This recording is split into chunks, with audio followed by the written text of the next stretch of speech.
Welcome everyone to PFLAG's education panel, You Are Not Alone, where we're going to spend just under an hour discussing the LGBTQ plus community and our mental health regarding isolation developed from the pandemic, relationships, and self-care.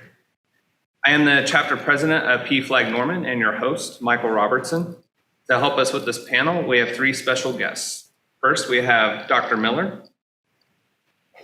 Scott Miller. Scott has worked as a psychologist with the college students for over 20 years and is currently the director of the University Counseling Center at the University of Oklahoma and adjunct professor in the Department of Psychology.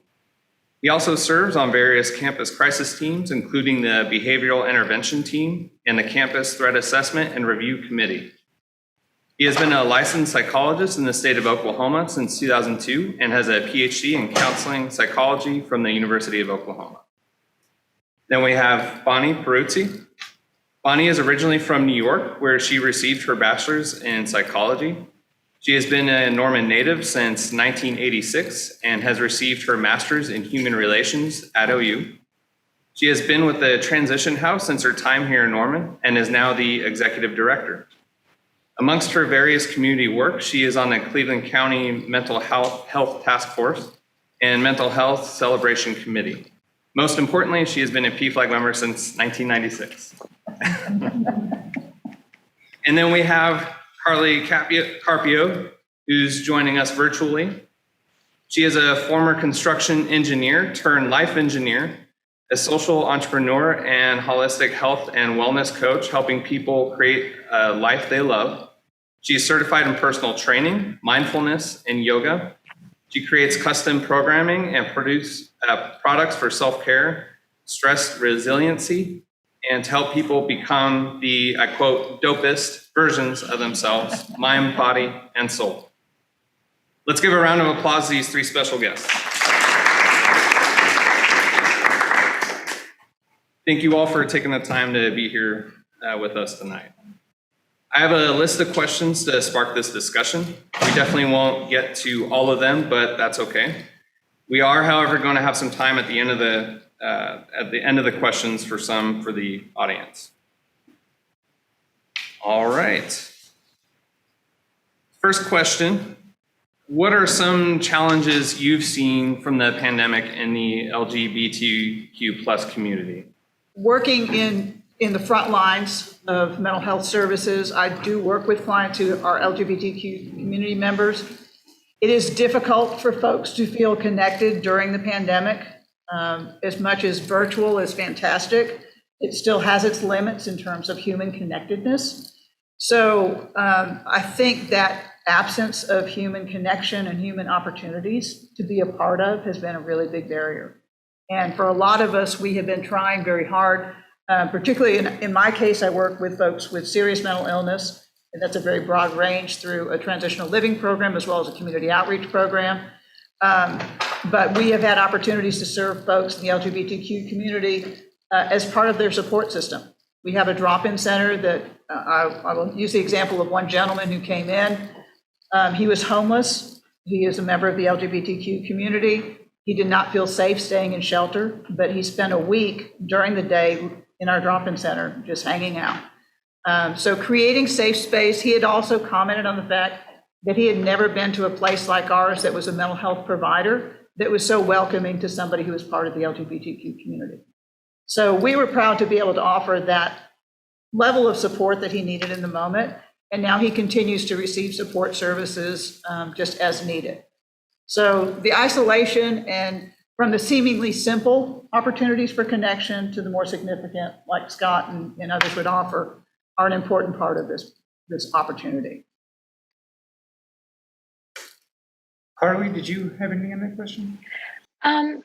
I work with a range of people from kids all the way to adults. And this past summer, we taught an part virtual, part in-person summer camp. And we do have LGBTQIA children in our camp for ages 10 to 18.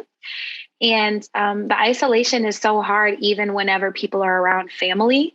And we noticed just in their interactions, like communication went down. They were saying it's hard to connect with other kids. And it's like the first day, everybody was so awkward. And I'm talking about kids just because it's such a physical representation of how all of us feel, but they actually show in their bodies, like kind of like awkward, not looking at each other.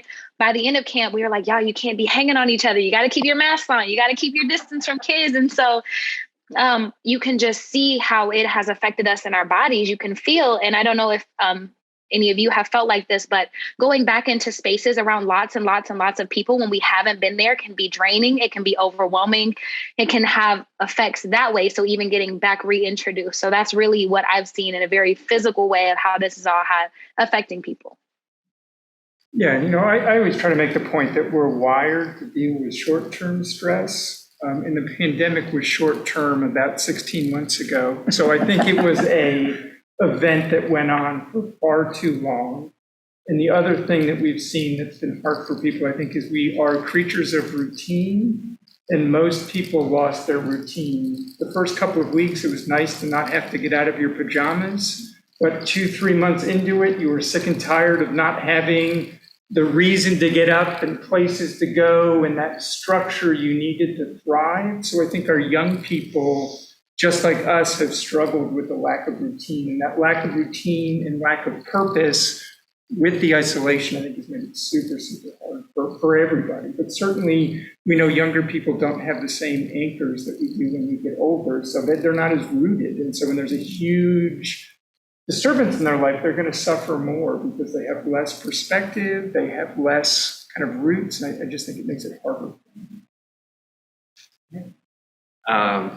It's been evident too, since we started doing these meetings again in person here, we've had a lot of people show up to our surprise. We thought a lot would actually want to stay home just because of the pandemic, but and a lot of them weren't even in the Zoom meetings before, and that's because they were tired of the Zoom meetings.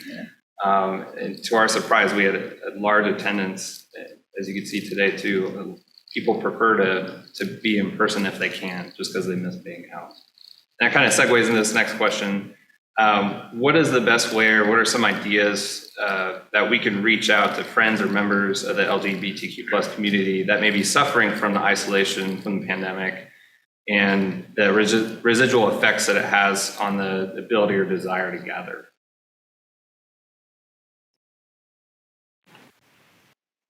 I'll take that if that's okay.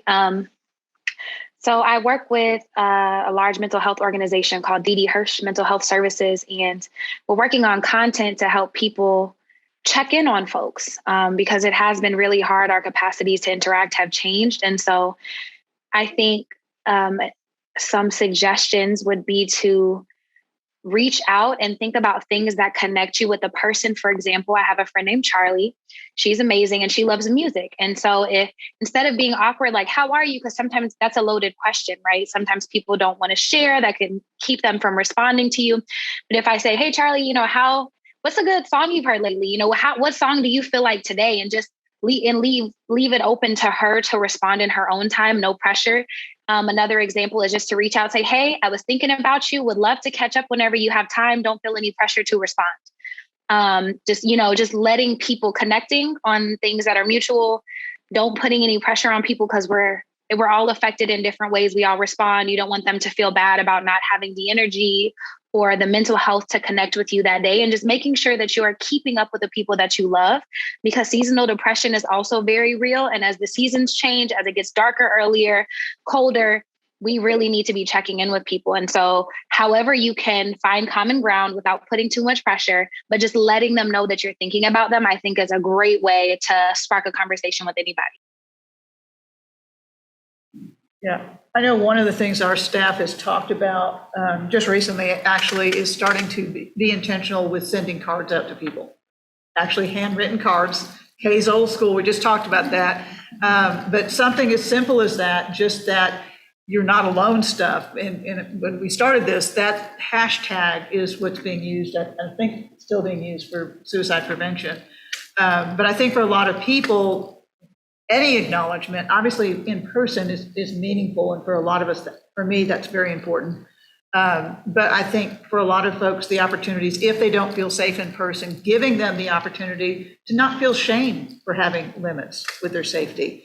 But also whether social media, I know for our agency, we utilize professional social media pages for all of our staff to reach out to folks. And that has been a safer way for people to feel connected. So kind of like what you were saying, that we're not necessarily asking, how are you today, but what's going on, just general life engagement. We're not pretending the pandemic hasn't affected us. We already know that. That's the given.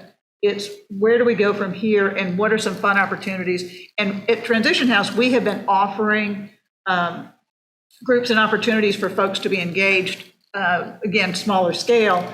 But I think as we start doing more of that in person with safety precautions, obviously, I think a lot of people are starting to feel a part of again.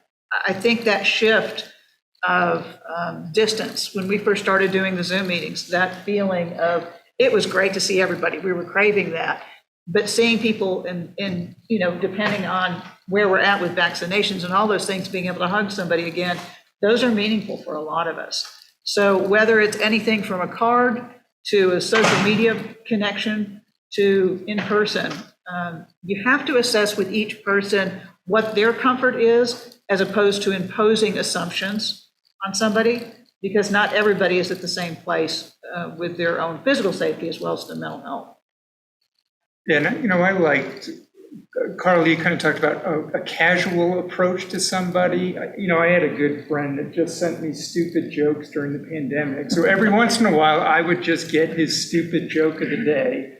And it didn't matter that the joke wasn't funny. It was just that Rick was thinking about me. And so I like the idea of not doing a super serious, how are you doing? Are you feeling any depression or anxiety? Just finding a way through music or a stupid joke or just to let people know they're thinking of them. And I love that idea of written cards. On campus, we've adopted old school writing postcards to students, just to let them know we're thinking about them and care about them. For our students that were freshmen last year and came back as sophomores, freshman year stunk on campus last year. And so it was hey, let's have a do-over, let's reintroduce you to campus. And we did it through a handwritten way. So I think that means something to people when they get somebody that took time to write them a note. I think that's a great idea too. Because they're used to connecting through text, and you can do that in 30 seconds. But the time it takes to write a card and express yourself, I think is meaningful. For those that are reluctant to ask, how do we find ways to reach out to those people that don't feel safe talking?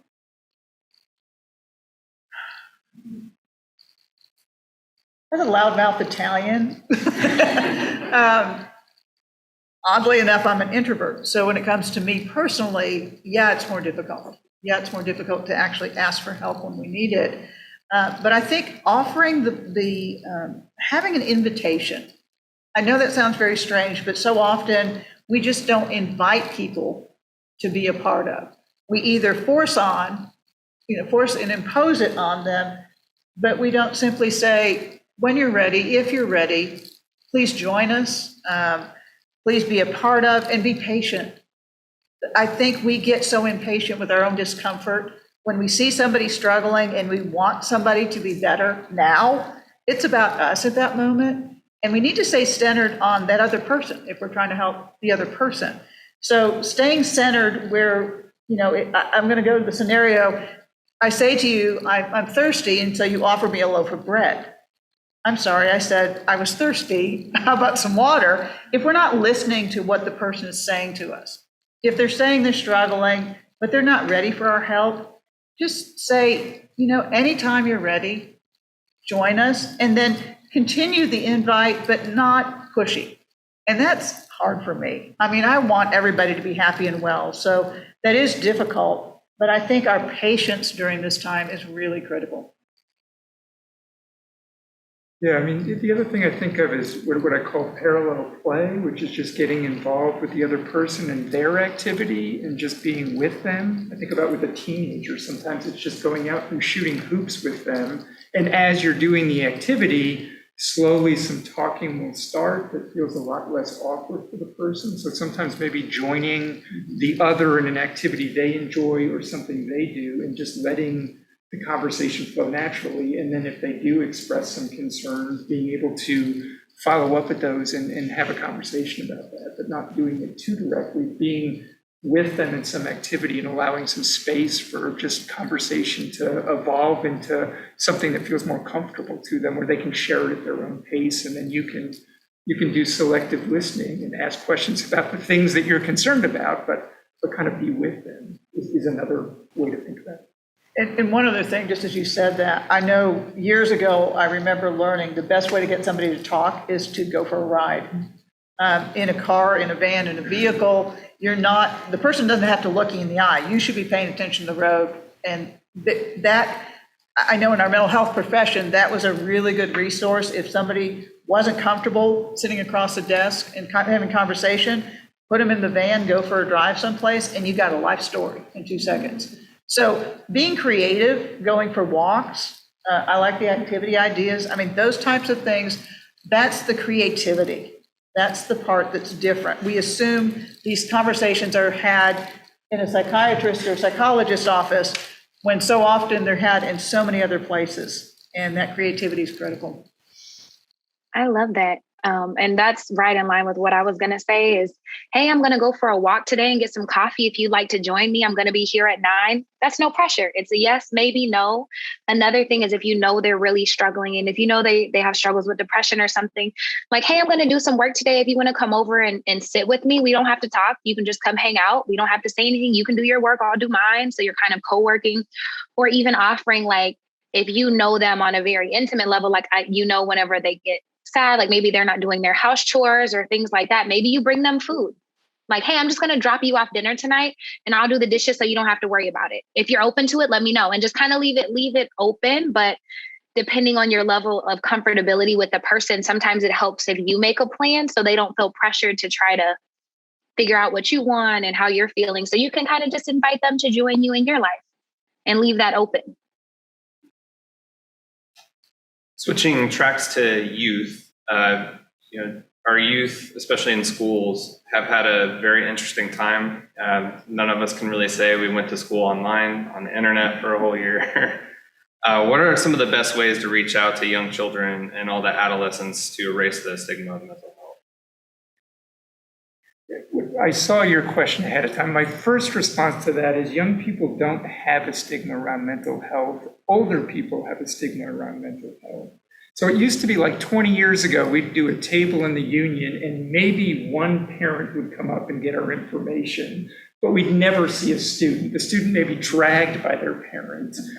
Fast forward today, students are super comfortable talking with their friends about psychological issues, medications they're taking. They're super comfortable. I think a lot of times it's us adults that aren't comfortable having those conversations because they scare us. If there are children, they scare us when they tell us they're struggling. If it's a young person we care about, there's some degree of us feeling like we need to fix the problem right away. So we don't take the time to just hear them. We try to jump in and get them help or do something for them as opposed to just listening to them. So I think sometimes it's us being open and willing to have those conversations that make us uncomfortable. And most youth are not uncomfortable talking about mental health issues. I think they become uncomfortable if they pick it up from us that we have a problem with it. So I guess I would turn that question around. I think sometimes the stigma is our older people's problem, not the youth's problem as much, is what I would say to that one. And I think following up with that, it makes me think of neighbors' kids.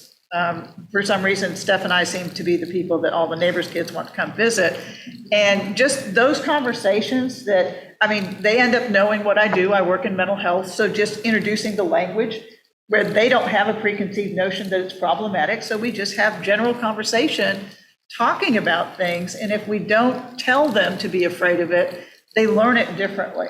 And so sometimes a kid will say something to a neighbor or somebody like that they wouldn't say to a parent. So that there are different ways that we can be part of that solution, that we're not undermining parents, because we know those things happen, but just being able to stay open in conversation. So I love that. I think that's fantastic. I've worked with kids for the last 5 years. I went to OU undergrad, so Boomer Sooner, but then I got my master's from USC, started working with kids about 5 years ago. And they'll tell you, they will straight up tell you if you're in school, summer camp, after school, they will tell you how they're feeling. I really like what she said about just introducing language to them, giving them a space to talk about it, like he mentioned, and then helping them with tools. And so if you're in some kind of capacity, I think it's normal. We all get mad. So I ask my students, how do you deal with getting angry? What do you do whenever you're sad? And then helping introduce tools to help them. Well, have you ever tried breath work? Do you exercise whenever you get mad? And then just giving them tools to help them regulate their emotions. Cause that's really a lot of what it is just that emotional regulation. As a police officer, I've always found it very challenging to deal with calls with children. Those are some of the most challenging calls. How can we, for me, obviously I go to more training, get educated. How do we all better educate ourselves better about mental health issues, not just with kids, but for adults too? I'm going to go back to listening. 35 years of plus of working at Transition House, my best education came from listening to the clients. Listening to stories, the understanding of where did it come from, not the gory details, but sometimes they come up, but just truly knowing the person beyond their illness. I think so often we talk about mental illness, we want to focus on the illness instead of the person, and we have to get to know people. And then in the context, how trauma impacts things and all those other things, the reality is at any given point, any one of us can be on the other side. And so that reminder of the human condition rather than, oh, this is a person with an extreme mental illness and I'm the expert. No, we are two people in the same room who have different places in the moment, but we need to listen to understand better. And this requires a subscription, so I know that can be an issue, but Apple TV did a great series where Prince Harry and Oprah did a special together, The Me You Can't See, and they went through a number of lives of people struggling with mental illness. I think anytime we can see and hear other people talking in real ways about mental illness, I think it helps us. I just think we live in a society now where we socially craft our lives and feel like we can only share the good stuff with people, and we're very rarely real with each other. So I think sometimes those shows that help us see other people being real help us be real with other people. So I think sometimes there's stuff on media that we can watch as well, in addition to listening to people too, that can be helpful. I love both of those. Other resources around mental health, you can look at the call centers for those things if you really want to learn that language when dealing with people, who are possibly contemplating suicide or whatever is drawing you towards it. There are so many resources to look up, classes to take. They're all free typically. But the biggest thing that has helped me is my own personal journey. So me going to therapy and learning about that, watching documentaries and reading and listening and talking to people. And so I think it's just honing in on, what really tugs at your heart for that. And then it'll come to you. You'll find it out there. One of my favorite mental health resources in general is called Insight Timer. It's free for mindfulness. They have the actual timer. But they've done a great job of highlighting Black and Brown and Indigenous peoples from the very beginning. And I really appreciate that about the platform. But there are also other people on there talking about their mental health and giving talks and meditations and classes about how to deal with those things. So if you want to learn, the resources definitely are there to support you in a way that you like to learn. So if you like to listen, watch things, write down stuff, interact, however you like to do it, it's there for you. How can we extend our help to people who are marginalized, such as people of color? I know in PFLAG, that's something we struggle as an organization, is getting more diverse groups to actually come to us. Do you have any suggestions on how to reach out to those groups and extend that help?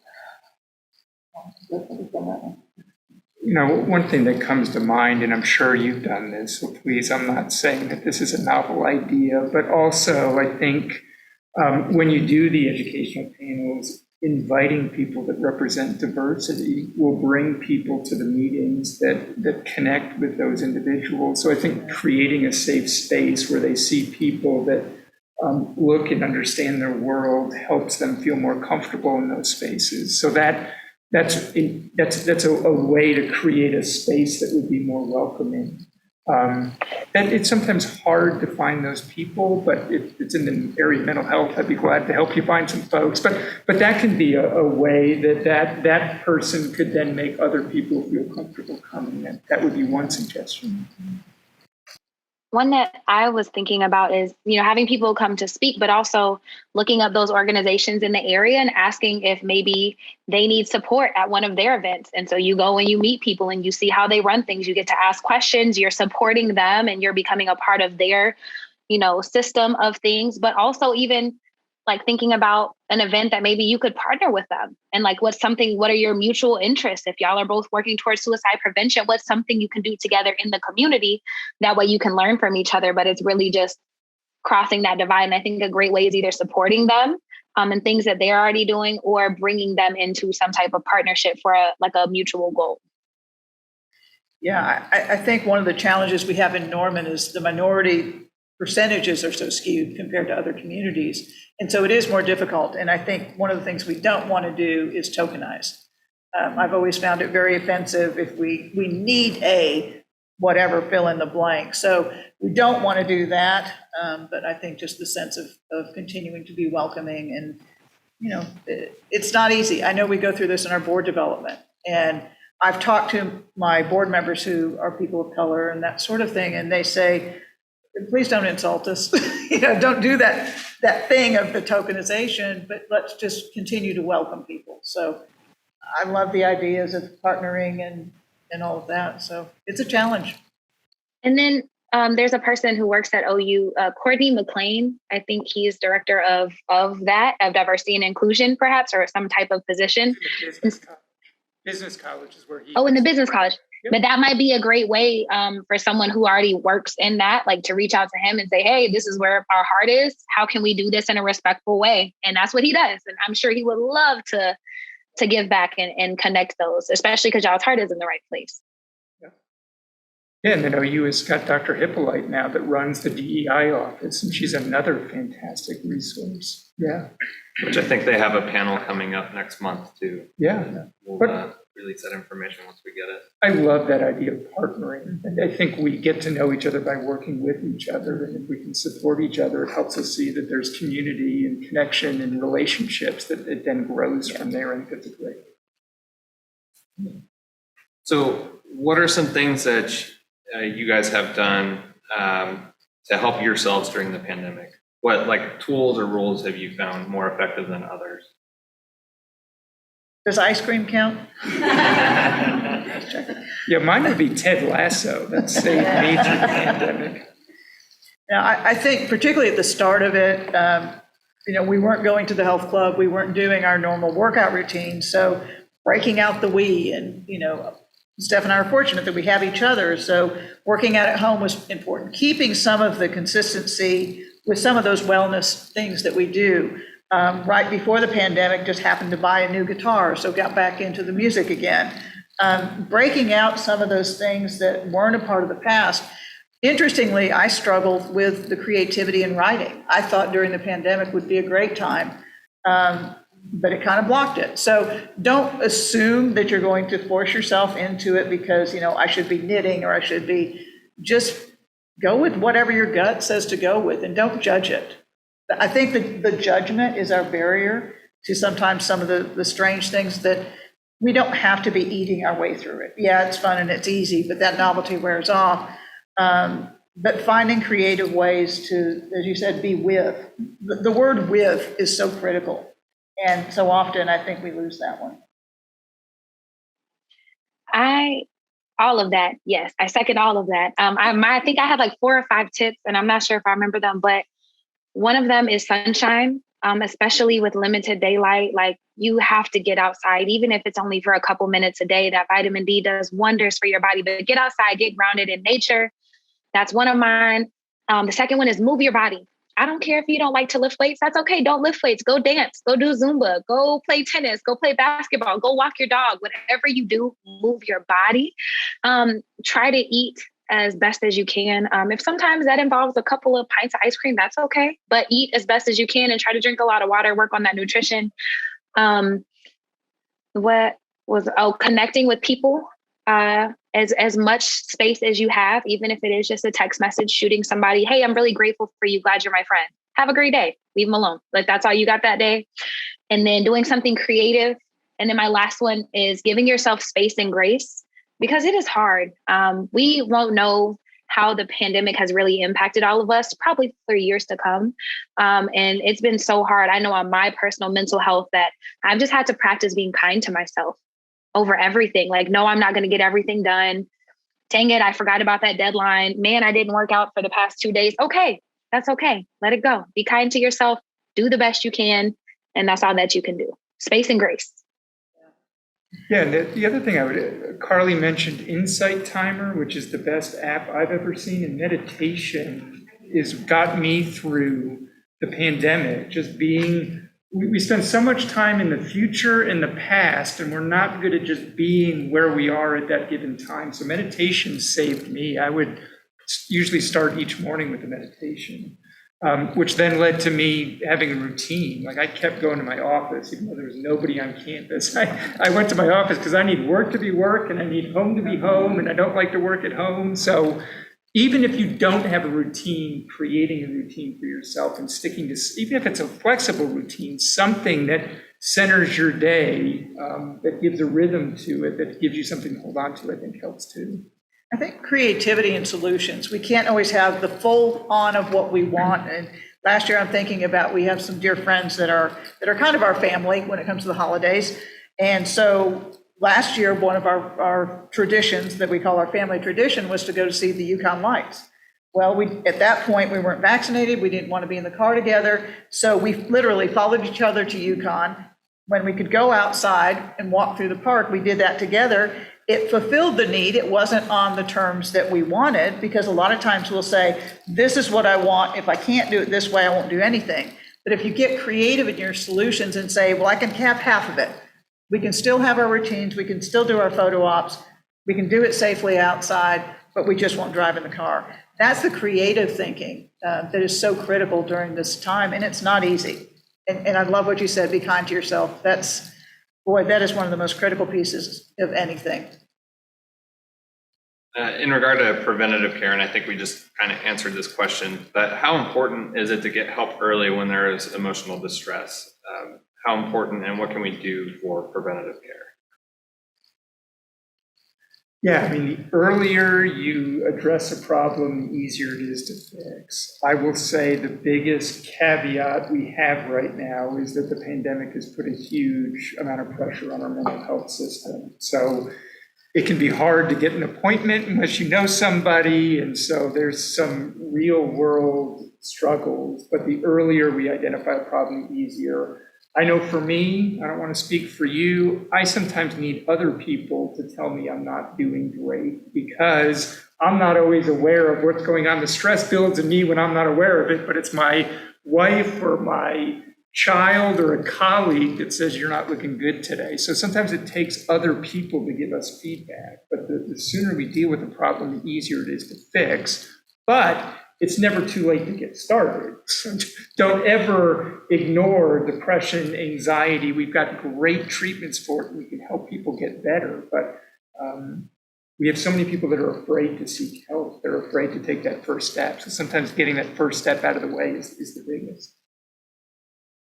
Yeah, our system barriers right now are huge, which is why I'm co-chair and have been for 6+ years now of the Mental Health Task Force. Actually, I have a meeting on Friday to address that very thing. I'm not intended to be popular. I'm intended to be an advocate. And I think too often we have allowed the system to stay as is. And yes, there are stressors to it. But we need to advocate so people can get into treatment. It's ridiculous that So many people have needs, they finally get the courage to say, I'm ready. Oh, I'm sorry, we'll see you maybe in 3 months, maybe 6 months, maybe a year.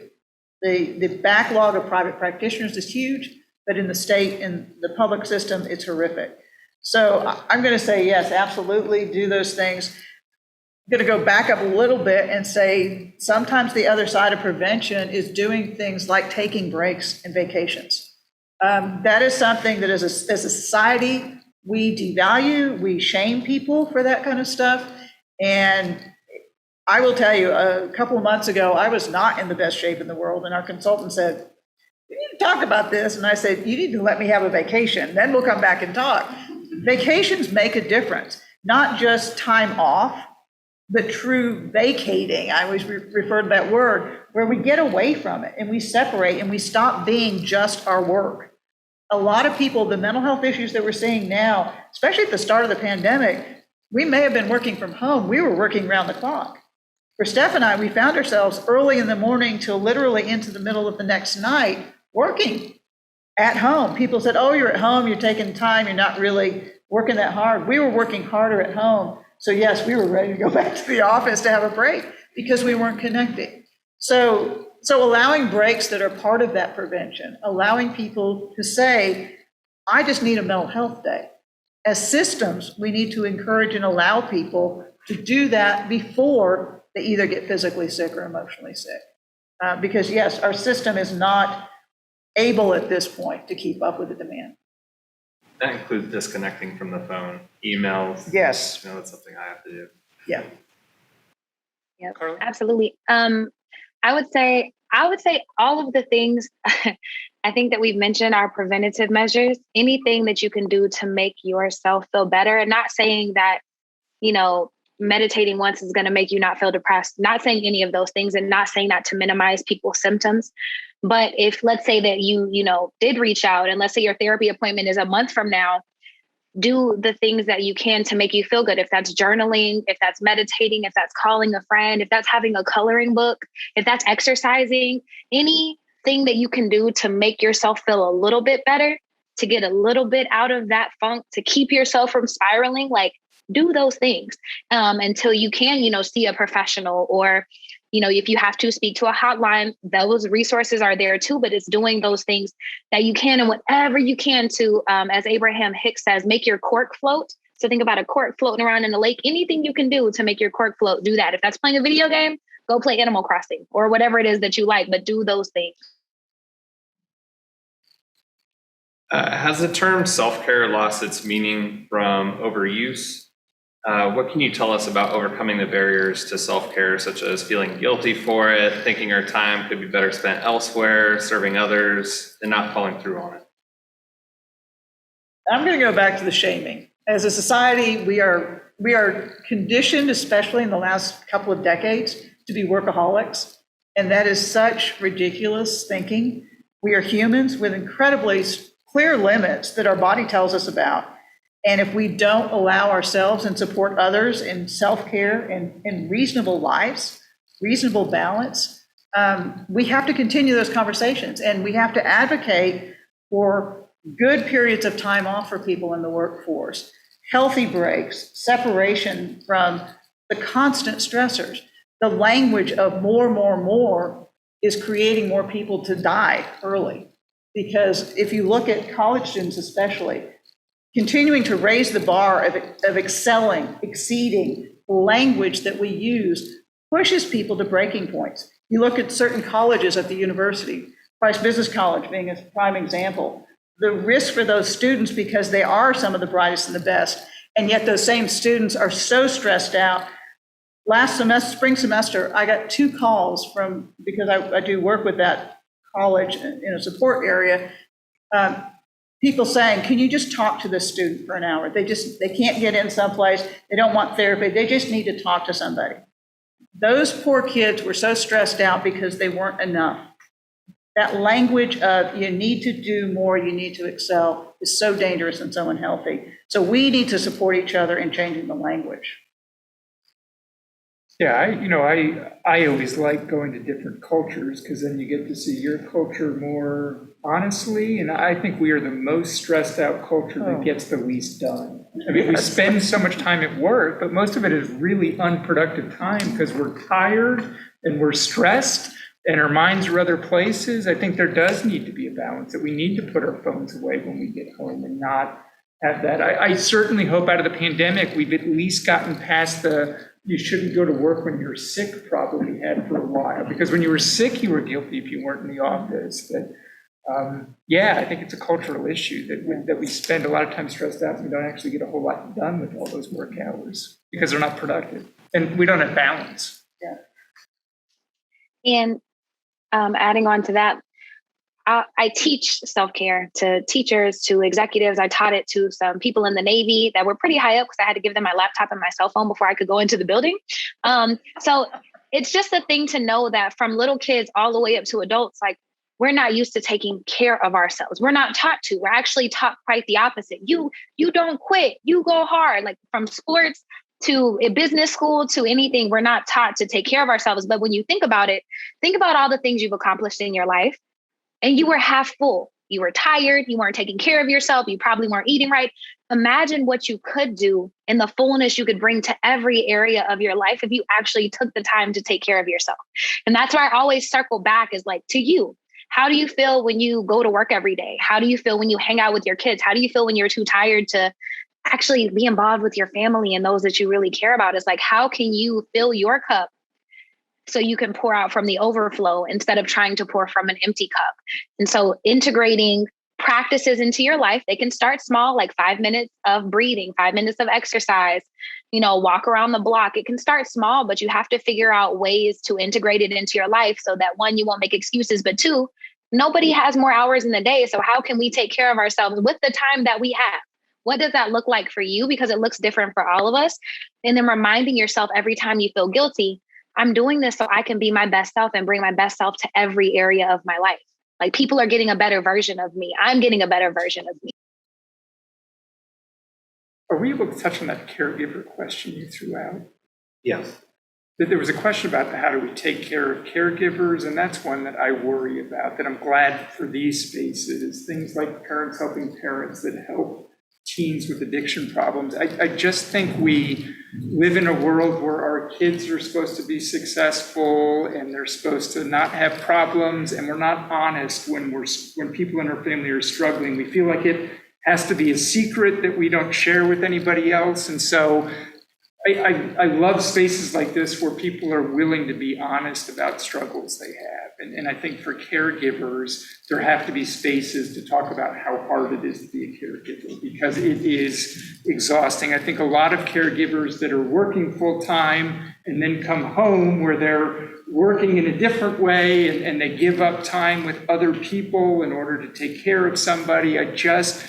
I think that becomes toxic if there aren't spaces to unload and share and get support and hear other people are doing it, and then finding some places to put that down to just take care of yourself for a little while. So I worry about caregivers a ton because we don't often give caregivers a space to get care. That group makes me just have a lot of empathy and worry about how those folks are doing. Yeah, I think our bodies will limit us, and oftentimes we don't pay attention. And I think with caregivers especially, the language of I have to. I've watched so many people who are the caregivers get sick and die before the person they were caring for. We have to respect our limits and our boundaries. And as difficult as it is, as human beings, that's really, really hard. And we have to respect people's situations because everyone is unique, and we can't say, I wouldn't do it this way. We can't shame somebody for how they do it. We just have to respect and support the choices, but also give permission to step away when needed, to take a breath. And sometimes it is just taking that breath that you can come back better. But in the moment, if you just keep pushing and pushing and pushing, the body does break down. It's an amazing thing. We really push it, but it does break. All right. Before we go on to audience questions, do you guys have anything you want to add? Is there any questions that I missed that you want to touch on? Those are the That was your favorite. I'm not sure we answered it for anybody, but it's one I've got concerns about. All right, we are now going to take some questions from our audience. We'll start with our in-house guests. If you're joining us online, please submit your questions and we'll do our best to get to them. Do any of you have any questions that you want to ask? I do. Go ahead. My question goes into part of relationships. I noticed that for the past year I've been snapping a lot. And I know we should, let's put it this way. I'm more of a caregiver. I like to take care of others. And the same process happens in my relationship. Whenever my partner starts talking about how difficult things are and whatnot, and just keeps on going, I tend to snap. How can we balance that where we are helping that person, but at the same time, we're not taking their load on us, where we just feel overwhelmed? How can we keep that balance of this is a safe place, but at the same time, managing both? So that was one of my hardest life lessons. It took 44 years before I understood the concept of mutuality in relationships. And it is important. As a natural caregiver, I want to be the helper. But in relationships, there's a difference between our profession and our personal relationship. And in your personal relationship, you're not a professional caregiver. You're a partner. And mutuality is critical in that partnership. And that is something we very easily lose track of. When Steph and I got married, we went in to get our rings at Brockhouse. And the first thing they said, well, Steph's hands are bigger, so she needs a bigger ring. And I said, oh, no. I'm not doing this one like I did the others. We're going to be even in this. We're going to have that partnership that's equal and mutual. So sometimes as caregivers, we have to back off of our need to rescue, because oftentimes it's because we're uncomfortable letting somebody help us. And that's an owie one. That doesn't feel good. But having spoken from personal experience, if we let ourselves be vulnerable, that requires vulnerability. And we don't always like that. So that's probably not the answer you wanted, but. Yeah, I think about us as a container, and we can only hold so much, and then we overflow. So anytime I snap, I realize that I've got too much already in my container, and I need to figure out a way to take some of that pressure off me so I have more room. I think the snapping comes when you're out of patience in room in your container. So that's where that self-care of exercise and, activities that you enjoy that give you more room to listen and be compassionate before you snap. So I'm speaking for me. When I get there, it's because I'm doing too much and I'm too stressed out. I got to find a way to take care of myself, and then it's easier to be patient with somebody else if that helps in that. It's a sign to me I've got too much on my plate. I've got to figure out a way to get rid of a little bit of it. Yeah, I feel very similar. I'm also the caregiver and also try to save everybody and take care of everybody. Something that's helpful for me is communicating that. Like, hey, and that with your partner. Like, hey, I don't know how to say this, but I really, care about you. I want to hear about your day, but right now I don't have a lot of patience. Can we come back to this in an hour? I'm going to go take a walk, or I'm going to go exercise. I'm going to go meditate, whatever you're going to do, but take a break, because anytime you pause, you're less likely to roar on the person because you have that pause and you're able to reconnect with, wait, I love you. I don't want to do this to you. But I communicate that because I'm not good. I don't have all the answers. I don't have any answers. I'm just doing the best that I can. And if you tell the person, they're your partner, y'all can work that out together. So they're like, okay, well, maybe I'll just do this stuff after dinner. So maybe we relax, do this. And if there are still issues, maybe we talk about it during dessert. And that can be our thing every day, issues and dessert. And that can be our thing. And y'all can come to a solution together. So it's not all up to you to figure out how to fix it. Y'all can kind of figure out what works for both of you. Yeah, and I love the idea of asking for space, but like you said, it also requires you to tell them when you will talk about it, because it's not fair to say, I can't talk about this right now and walk away. There's got to be a statement of when you can do that, so it doesn't feel like an open-ended problem. But I like what you said very much.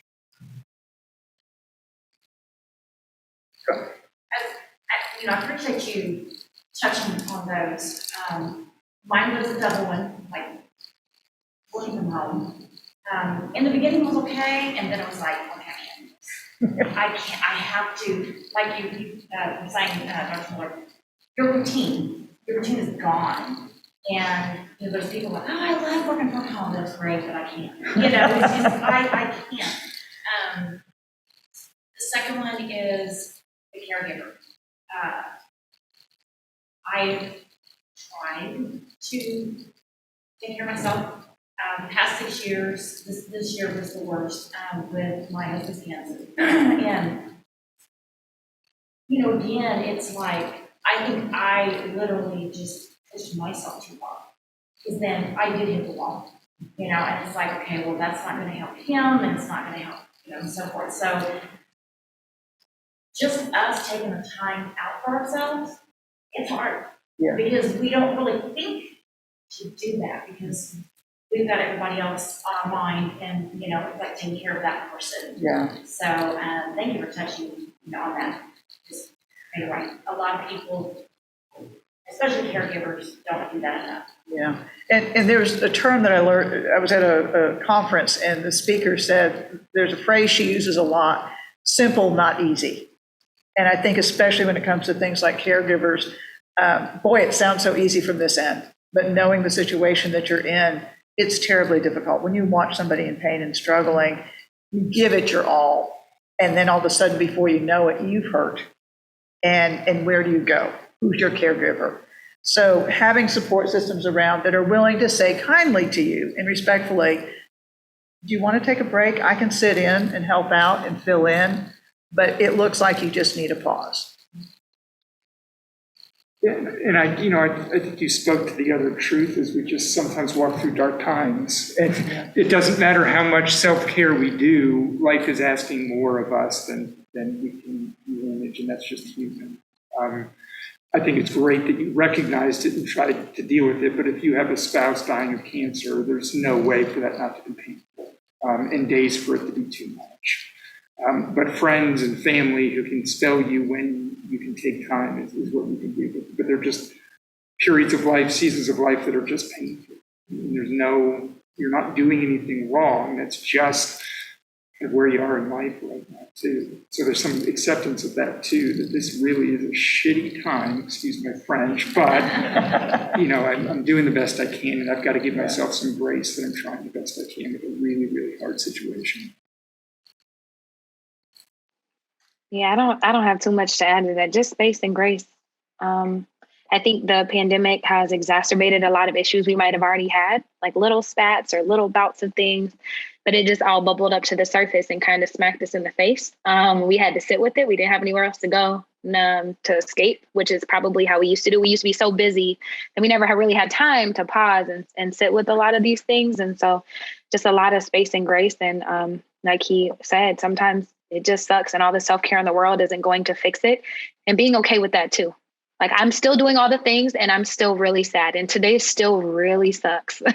And that's what professionals are for whenever they're available. And I think because we've moved through it, I don't want to speak for everybody. I just think we had so much fear the past 2 years. So we were doing all the normal stuff with this just fear that was with us all the time. And that is draining, that level of constant fear. I remember our tradition, it probably wasn't a great idea, was watching the PBS NewsHour in memoriam of, we felt like we needed to be there to watch and, listen to the people that we had lost. But we were just taking that on each week. And I was hoping we would learn stuff from this and come out the other side, but it seems like if you watch the news, we're just pissed off now. And we're at each other. And I don't think we've had enough distance yet to learn the lesson because it's just felt unrelenting. Yeah, we gave up the news and anything related to it about 5 years ago, and it's worked out really well in my life. So highly recommend. You can't even watch the weather. I mean, not in Oklahoma. No. I mean, there is no weather forecasting, it's trauma forecasting. And they hype it up. But I mean, you think about where media has gone with everything, and their intent is to push us to breaking points, to get us so fearful that we will buy products, that we will watch their channel, that we will do whatever. And sometimes we literally, every now and then the news will come on and it's like, oh my God, stop, turn it off. Because if you listen to the patterns of it's not news conveyed, it's drama and trauma that is imposed. And none of us need that. So turn off the news. I'm sure, I hope nobody from the news is here. Sorry.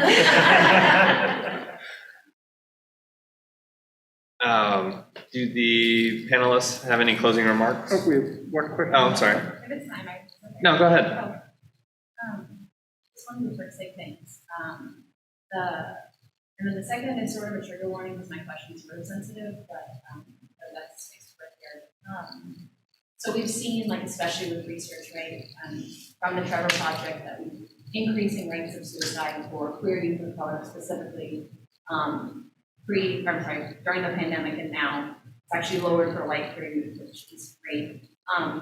But I'm just wondering if there are, I see us as all caregivers, right? Or at least our goal is to all be caregivers. And I'm wondering if you have tips about or strategies for like normalizing the language of suicide, right? Because I think, especially when we start to see, I do research in K through 12, we have mental health peers come in and we start to normalize depression and anxiety, right? And that's really helpful, like Carly, you mentioned preventative measures, but when it comes to suicide and the rates, we're already too late, right? So I'm just wondering if what's worked for you, or if you have strategies. It doesn't have to only be youth, right? But that's what we've seen, a really scary and jarring, numbers increasing with the pandemic. So I'm just curious about language around suicide and strategies.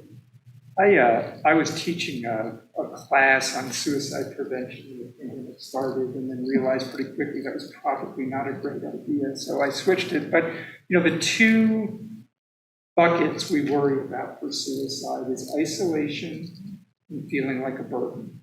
So whenever we hear youth say, "I feel like a burden," everybody would be better off without me here. And it needs to be its perceived burden. It's not that they are a burden; they think they're a burden. So I think one thing that helps, the problem I have with suicide prevention is there are 50,000 warning signs. And there's so many warning signs that everything can be suicide. But we know there are young people that can commit suicide. And that's the concept that we are born in this world afraid to harm ourselves.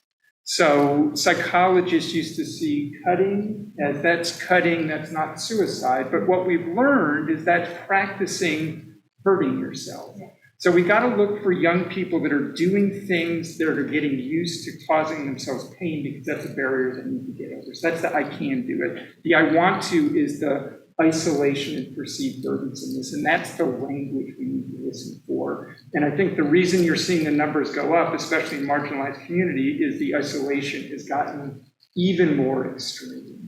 And in some ways, we've all been a burden to each other during the pandemic, because we all can now make each other sick, and people are a risk to us, which has caused the isolation and some of that. So I think the main thing about suicide is we need to talk about it. The saddest part is when we lose somebody to suicide, we feel like we can't name it because we feel shame that we should have stopped it. So suicide is always this hidden thing that we don't talk about. And I think we just need to have it be a part of our discussion of this is what people struggle with. There are ways to get help. We can be there with you. We want to know if you're having those thoughts. And again, not have it be a stigma, have it be something that people talk about.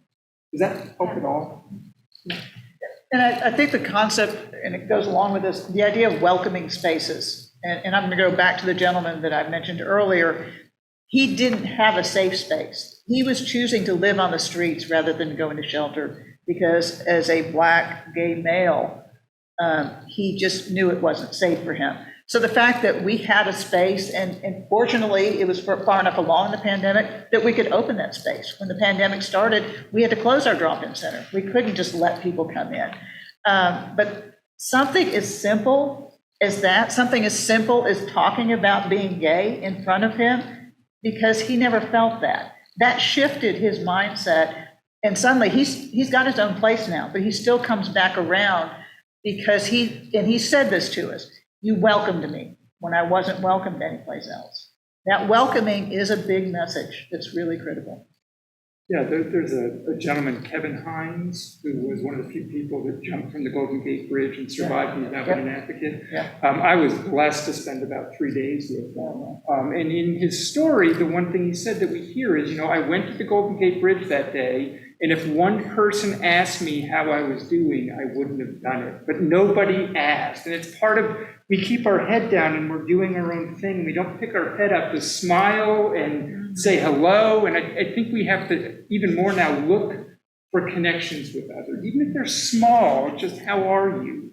A smile to somebody. Make sure we're making contact with people that seem like they're lonely or isolated, that we're at least giving a friendly hello to, because you don't know what that's going to mean to somebody. Yeah.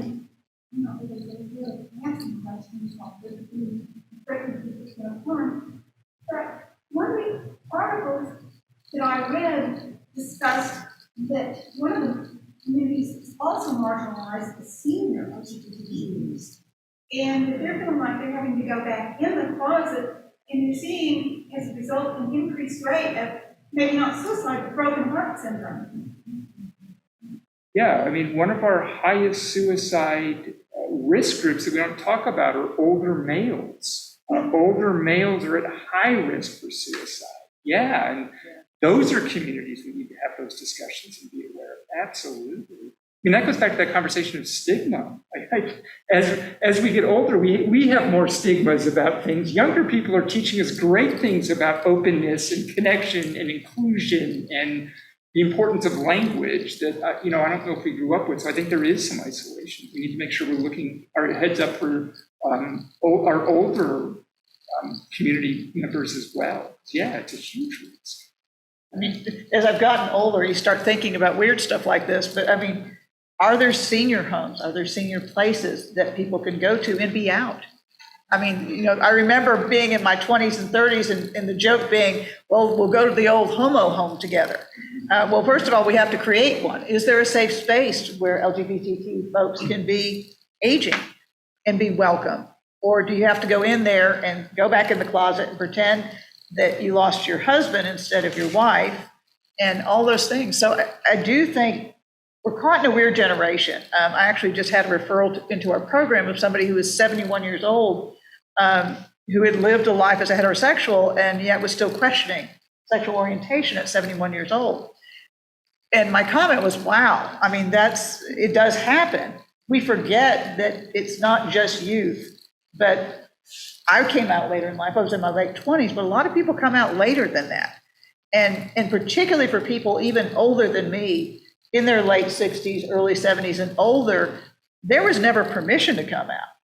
So, I mean, you can look at senior environments and say there are a lot of people who may really be gay or whatever, and yet they've never been given permission. So I think the more of us who are willing to talk about it and share those stories, the more permission we're given, but also challenging some of the environments that we go into as we do age.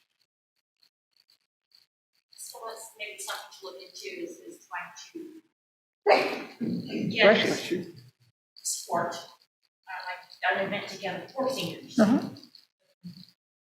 Yeah, because I mean, there's loss of spouses and partners and all those things that I think oftentimes gets overlooked. I mean, it's difficult. I think of some folks that I know that are widowed and living alone. They had been in a wonderful, loving relationship. Now they're alone, and where do they connect? And there is generational difference. People, I'm going to be 65 this month. People just a little bit older than me, or people are older than me, were raised up in a very different time of being gay. And so the stigma and the stereotypes about that and the struggle they have within themselves is different. Where younger people, it's not as much of an issue. It's still there, but it's not as much. We do have to close. Do any of the panelists have any closing remarks? Be kind. It's pretty simple. Just be kind and respectful and listen to people. I think we somehow, not just pandemic, life has taught us to be very harsh and cruel. And so I think kindness goes a long way. And you can see a smile through a mask. You can watch eyes and all those things. So people do enjoy that. So yeah, you can see the wrinkles is what you said. One thing I wanted to say was I had lost track with PFLAG over the past 7-8 years. I am thoroughly impressed with what you all are doing. Your web and your presence has been phenomenal. So you're doing a great job. Keep doing what you're doing. I was thoroughly impressed with how much PFLAG has grown over the years and what a good job it does in the community. So thank you for what you all do for our community. Yeah, just wanted to say thank you for the opportunity, for the people on the panel, for talking and sharing your vast and amazing experience, and also for everybody here asking questions and caring about others and wanting to participate. And I only want to add to the be kind to yourself too. Be kind to others and to yourself too. All right, thank you to our panelists. We know our request was very last minute, but you three were able to make room for us on our schedule. I think I speak for everyone when I say we really appreciate your time, your information, and your words of wisdom tonight. Thank you so much.